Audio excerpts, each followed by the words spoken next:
عليه الدرس هاكو واقفين عليه. بدي اياكم تحافظوا وتكونوا تحفظوا كرامة بشار الغالي وتحفظوا كرامة سوريا وتكونوا قدوة لسوريا ولقائد سوريا. شباب سوريا انتم شبيبة الحافظ الاسد، شبيبة بشار الغالي.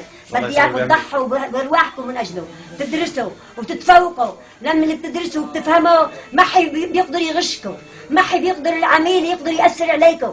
بدي اياكم عيون سهراني على الوطن ولا مع قائد الوطن، تكونوا هنتوا القدوة. هنتوا كل واحد مخابرات مطرح اللي بيشتغل بدرسه بأرضه، مطرح الماشي مطرح المينان بعمله. بدي اياه مخابرات، بدي اياه قوة يكون مع وطنه، يكون سهران لا أعداء الله وأعداء اللي جايين يخربوا بالوطن، يحرقوا المؤسسات وما يحرقوا السيارات. الله يحرقهم بينجنبوا بأصل المصير.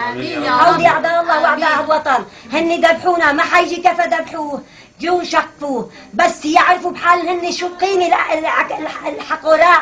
نحن كل يوم ما نذبحن يا شباب، نحن كل يوم ما نذبحن أعداء الله وأعداء الوطن.